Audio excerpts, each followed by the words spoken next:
Pemerintah menargetkan penghematan anggaran mencapai 306 triliun rupiah yang disebut-sebut untuk membiayai program-program prioritas Kabinet Merah Putih. Bagaimana dampak dari pemangkasan anggaran ini, kita akan membahasnya bersama dengan senior economist Samuel Sekuritas, Fitra Faisal Hastiadi. Mas Fitra, selamat pagi. Selamat pagi, Bung Leo. Ya, Mas Fitra, pertanyaan pertama saya, Anda setuju atau tidak dengan pemangkasan 306 triliun ini? Saya setuju. Kenapa? Karena dari tahun lalu ya, bulan November dan Desember, saya sudah menyatakan pendapat saya bahwa akan ada potensi pelebaran defisit di tahun 2025 ya, akibat dua faktor. Yang pertama dari sisi penerimaan. Ada potensi shortfall ya dari revenue sekitar 100 triliun. Itu dari mana saja? Yang pertama dari sisi PPN. PPN itu 945 triliun. Maksimum mungkin kita cuma dapat 900 triliun. Kenapa? Karena basis dari konsumennya, konsumsi atau kelas menengah dalam hal ini, itu kan belum betul-betul pulih ya selama 5 tahun terakhir. Jadi ini ada permasalahan struktural. Itu dari sisi PPN. Yang kedua, dari sisi PPH ya. PPH migas terutama, karena kalau kita melihat prognosis di tahun 2025 ini, pertumbuhan ekonomi global itu turun ya, sebagaimana revisi dari World Bank dari 3% bahkan menuju 2,7%. Artinya ya harga-harga komoditas juga bisa ada prognosisnya lumayan anjlok begitu kan, sehingga PPH migas juga kemungkinan anjlok. Itu sudah 50 triliun plus 50 triliun jadi 100 triliun dari revenue saja. Nah, kemudian dari sisi spending itu ada potensi peningkatan 130 triliun kalau kita hitung ya. Coba satu-satu sampai satuan 9. Itu sudah saya sampaikan tahun lalu. Dan surprisingly itu juga yang kemudian disampaikan oleh Pak Prabowo kemarin ketika Pak Prabowo bersama Bu Sri Mulyani mengecek sampai satuan 9. Nah, potensi pelebaran defisit 200 sampai 250 triliun itu sepertinya sudah dilihat ya oleh teman-teman di pemerintahan, sehingga muncullah Inpres 1 2025 ini ada potensi penghematan sekitar 306 triliun ya. Kalau tidak Oke. tidak ada penghematan ini, maka defisit kita bisa melebar sampai 800 dan 850 triliun, mendekati threshold ya Undang-Undang 17 tahun 2003 tentang keuangan negara maksimum 3%. Nah, ini suatu hal yang tentunya tidak kita kendaki ya, karena kalau itu yang terjadi akan ada potensi capital outflow karena persepsi asing terhadap kesehatan fiskal kita akan semakin negatif gitu kan. Nah, Oke. mudah-mudahan ini adalah sebagai mitigasi ya terhadap potensi pelebaran tersebut. Yang dikhawatirkan Mas Fitra, 306 triliun ini kan banyak yang salah satunya adalah perjalanan dinas, kegiatan lain yang juga banyak menggunakan hotel, tempat di daerah-daerah yang diperkirakan akan menekan jasa mais ya, kalau kita bilang begitu. Nah, pertanyaannya 306 triliun dipangkas, itu artinya kemudian 306 ini akan pindah tempat menjadi program makan bergizi gratis atau program yang lain, atau memang dari 3.000 sekian ratus triliun lebih APBN 2025 memang dikurangi 306 triliun ini menjadi sekitar 2.700-an. Yang akan terjadi yang mana itu? Ya, saya rasa ini cuma realokasi saja ya, Bung Leo, karena saya lihat belum ada perubahan signifikan ya, masih potensi belanjanya masih 3.600 triliun yang belum berkurang dari sisi itu.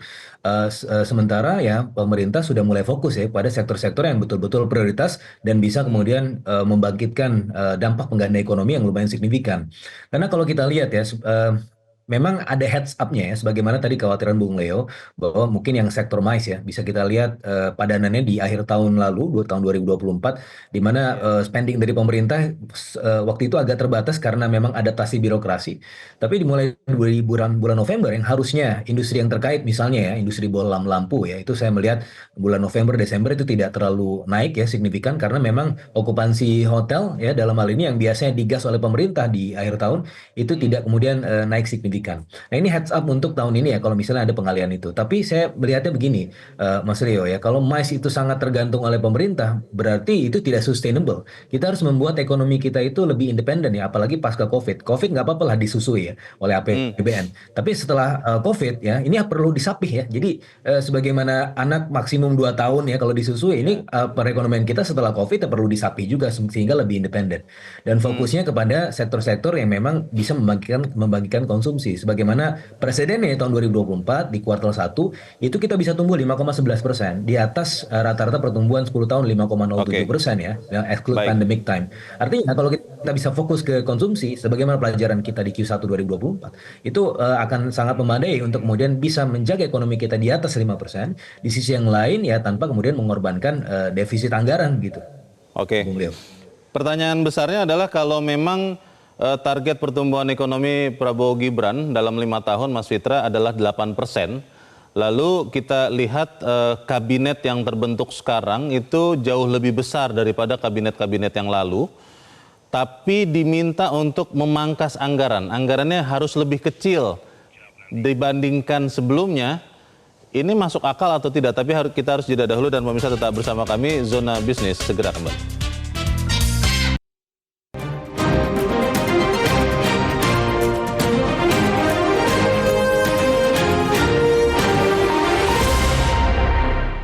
Terima kasih Anda masih bersama kami. Kita masih bersama senior ekonomis Samuel Sekuritas Fitra Faisal. Mas Fitra, kalau dipangkas 306 triliun, kan harapannya adalah ini bisa mendorong kerja kabinet lebih baik lagi. Bagaimana itu bisa tetap terjadi di saat amunisinya berkurang nih Mas Fitra?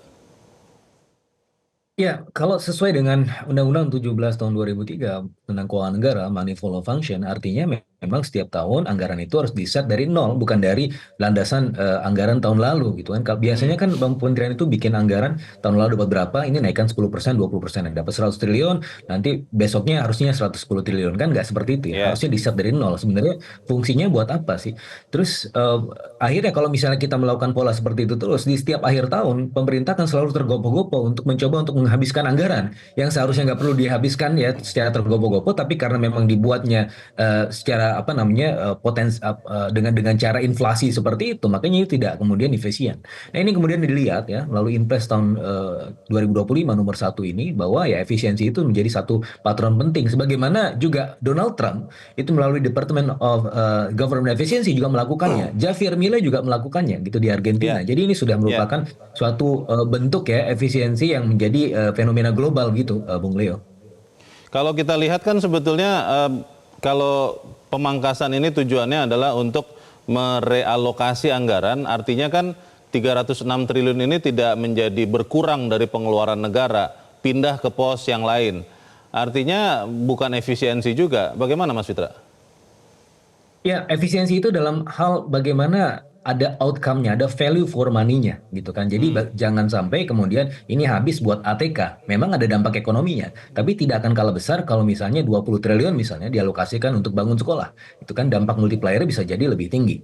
Nah, kita harus kemudian melihat bagaimana sistem atau penganggaran kita itu memang berdasarkan tadi apa namanya money follow function, dan sebagaimana speech-nya Pak Prabowo ya beberapa waktu yang lalu, bahwa ini harus dipastikan anggarannya itu setiap spending itu harus menciptakan tenaga kerja, harus mendatangkan devisa dan seterusnya. Sehingga pada akhirnya kita Oke, melihat bahwa anggaran itu benar-benar di-spend untuk hal-hal yang baik dan memompa ekonomi. baik. Kalau kita lihat ya selama beberapa tahun terakhir kan inefisiensi itu terjadi ya. Maka Oke. artinya ya defisit kita ya defisit yang sia-sia ya, bukan untuk kemudian memompa ekonomi secara umum gitu. Mas Fitra, kalau saya asumsikan begitu ya, bahwa 306 triliun ini dipangkas, lalu katakanlah 100 triliun begitu ya, dipindahkan ke program makan bergizi gratis. Karena kan disebut-sebut program MBG kekurangan anggaran untuk tahun ini saja. Di tahun-tahun berikutnya mungkin akan terjadi.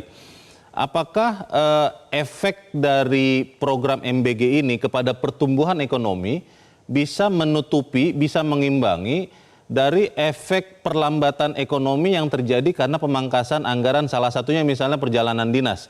Ketika kita lihat perjalanan dinas dipangkas, artinya hotel, perjalanan, tiket pesawat, itu akan berkurang semua permintaannya dan itu kan akan menurunkan pertumbuhan ekonomi dari sektor itu. Apakah realokasi ke MBG ini bisa offsetting, bisa menutupi itu Mas Fitra?